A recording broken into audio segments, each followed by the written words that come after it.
Hello दोस्तों, एक बार फिर से आप सभी का मैं बहुत बहुत स्वागत करता हूं। बीएसपी सुप्रीमो के बारे में अखबार में एक ऐसा लेख आया है जिसको लेकर काफ़ी चर्चा हो रही है।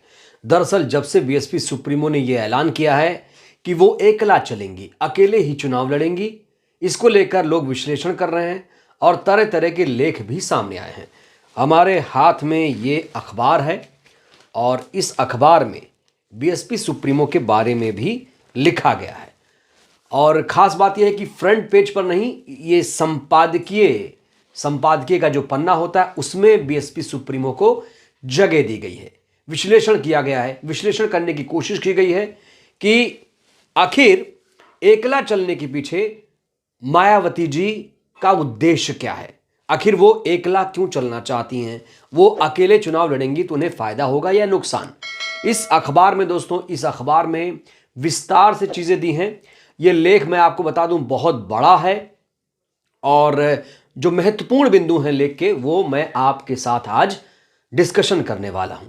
दोस्तों, मायावती जी पर संपादकीय में छपा ये लेख इसलिए भी इंपॉर्टेंट है क्योंकि इसके लेखक बहुत ज़्यादा महत्वपूर्ण है, इसके लिखने वाले बहुत ज़्यादा इंपॉर्टेंट व्यक्ति हैं। ये कौन है, इनके बारे में भी मैं आपको बताऊंगा। दोस्तों देखिए, एक बात तो तय है कि पिछले कई वर्षों से मीडिया अपनी जिम्मेदारी नहीं निभा रहा है, चाहे वो टीवी हो चाहे अखबार हो। और मायावती जी पर बहुत कम खबरें बनती हैं और हालांकि वेब मीडिया में थोड़ी बहुत खबरें छप जाती हैं, कुछ सोशल मीडिया वाले कुछ चला देते हैं, लेकिन टीवी अखबार में मायावती जी के फैसले को लेकर बहुत कम खबरें आती हैं, उनके बारे में खबरें बहुत कम दिखाई देती हैं। दोस्तों, मायावती जी पर ये जो संपादकीय मैं आपको दिखाऊंगा ये अमर उजाला अखबार में छपी है। तो चलिए दोस्तों, इस संपादकीय पर हम चर्चा कर लेते हैं। अखबार ने मायावती पर यह खबर छापी है तो जाहिर तौर पर चर्चा तो बनता है। तो संपादकीय का जो शीर्षक है वो ये कि मायावती की मजबूरी। दोस्तों, यहां पर एक चीज मैं आपको याद दिला दूं कि ये जो मायावती जी की मजबूरी नाम का जो ये शीर्षक है, ना सिर्फ एक अखबार में बल्कि वेब की दुनिया में ये जो खबर है संपादकीय काफी ज्यादा वायरल है। मैंने कहा कि इसके लेखक ज्यादा इंपॉर्टेंट हैं, इसलिए ये जो खबर है कई जगहों पर छापी गई है। अब जैसे यही खबर अखबार में नहीं सोशल मीडिया के प्लेटफॉर्म पर दिखाई दे रही है। ये देखिए, लोकसभा चुनाव 2024 मायावती के लिए एकला चलो विकल्प नहीं, मजबूरी। तो इसी शीर्षक से मायावती जी के बारे में संपादकीय छपा है। चलिए दोस्तों, आपको बताते हैं तो इस संपादकीय की सबसे बड़ी लाइन क्या है। तो दोस्तों, इस संपादकीय में लिखा है मायावती जी की मजबूरी, और इसके बाद लिखा जा रहा है कि ये जो पार्टी है बीएसपी है, राजनीतिक फलक पर तेजी से अप्रासंगिक होती जा रही है। इसके बाद संपादकीय में अगली लाइन है, राजनीतिक महत्वाकांक्षा राज्य में उनकी घटती लोकप्रियता से तालमेल नहीं बैठा पा रहा है। बसपा की मौजूदगी है तो, लेकिन उसका प्रभाव तेजी से क्षीण हो रहा है, खत्म हो रहा है। इसमें अगली लाइन है कि जो एनडीए है वो काफी मजबूत दिख रही है, बसपा के साथ गठबंधन करने में कोई रुचि नहीं दिखाई है। यहां कहा जा रहा है कि जो बीजेपी है बसपा के साथ गठबंधन करने में रुचि नहीं दिखाई दे रही। दोस्तों, मैं आपको बता दूं कि बीएसपी ही नहीं करेगी बीजेपी के साथ गठबंधन। बड़ी बात तो ये है। खैर, इससे पहले मैं अपनी टिप्पणी करूं, आगे मैं आपको चीजें बताता हूं। दोस्तों, आगे लिखा है, अब दलित और मुस्लिम समुदाय में यह बात तेजी से फैल रही है कि बसपा को वोट देने से अप्रत्यक्ष रूप से भाजपा को फायदा हो सकता है, और यही वजह है कि अब यह रणनीति अपनी शक्ति खो रही है। मायावती जी के जो समर्थक हैं अब छिटक रहे हैं, यह भी एक लाइन इस संपादकीय में है। दोस्तों, संपादकीय में आगे लिखा है कि मायावती जी शोषित वर्ग की नेता नहीं बल्कि स्वेच्छा से या मजबूरी में उत्तर प्रदेश में बीजेपी की वोट मशीन की मददगार बन गई हैं।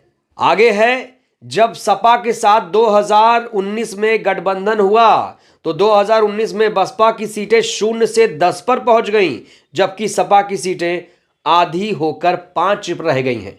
इसके अलावा बसपा के बड़ी संख्या में मुस्लिम सांसदों का बहन जी पर दबाव था, वह इंडिया के साथ मिलकर चुनाव लड़े, लेकिन बहन जी की अपनी मजबूरी थी।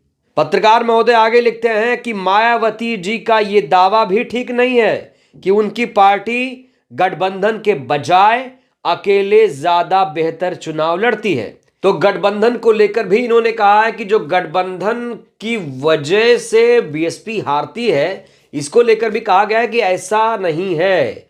जब 2014 में अकेले लड़े तो 0 पे आए और 2019 में गठबंधन हुआ तो 10 सीटें आई। ये भी इस अखबार में लिखा जा रहा है। दोस्तों अगली लाइन है, उत्तर प्रदेश में पिछले विधानसभा चुनाव में मिली प्रचंड हार के बाद मायावती और बसपा का राजनीतिक कद काफी घट गया है। दूसरी तरफ समाजवादी पार्टी ने अच्छा प्रदर्शन किया, उसको बीजेपी की लहर में 111 सीटें मिली, 32% वोट भी मिले।